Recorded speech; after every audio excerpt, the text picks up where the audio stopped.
everybody. How you doing? Good.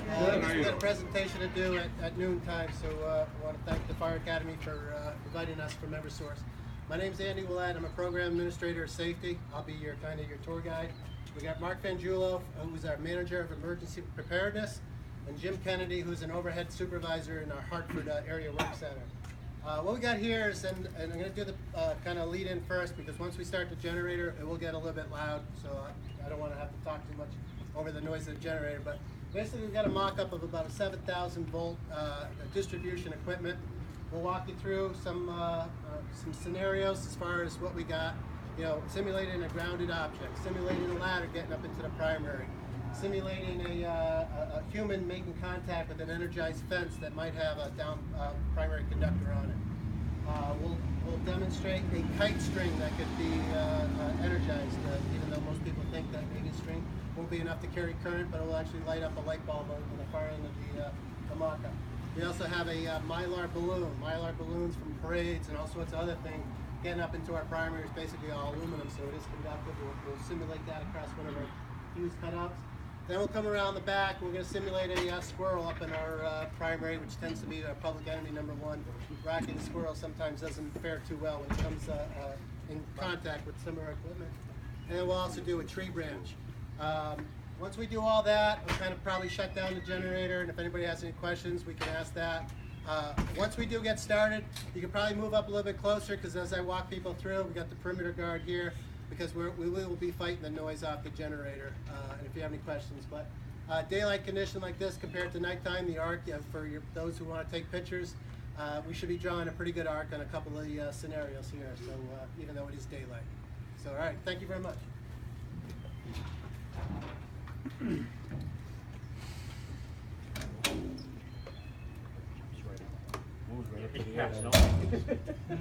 We've all seen this before. No thanks. It's close enough. I prefer to wipe down there or somewhere when this stuff happens.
Aluminum ladder, obviously pretty universal in the fire service.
that's what that tree branch will do, and then eventually it will burn itself off, green clear, or trip a fuse.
Simulated squirrel, which would act as making contact with the energized primary, maybe touching the pole top or the top of the transformer.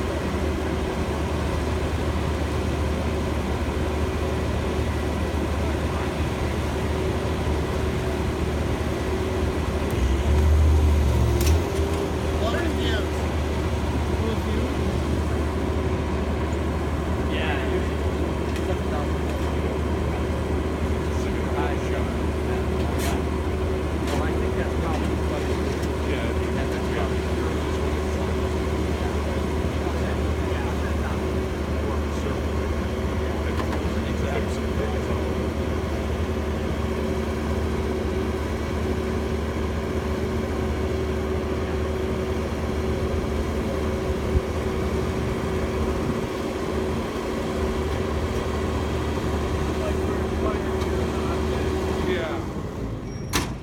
So obviously during the daytime the arcing is not as pronounced as it would be if it was dark, but hopefully that gives you a little indication of the power behind some of our stuff. At about 7,000 volts, that's on the low end of our typical distribution primary. Throughout our service territory, we have a much larger percentage of 23,000 volt primary. We also have 27,600, and for those who go down to Foxwoods, we actually have a feeder that runs into Foxwoods to power up all those slot machines at 34,500 volts on our distribution side. Our transmission voltages range anywhere from 69,000 volts all the way up to a maximum of 345,000 volts. Be nice to play with some of that, but we'd have a much bigger trailer and you guys would be standing back a little bit further. I want to thank everybody for attending. Appreciate you, the fire school inviting us for the week. If anybody has any questions, feel free. We can answer if you want to come up to us and talk to us afterwards. We really appreciate your time. And stay safe out there. Thank you. Thank you.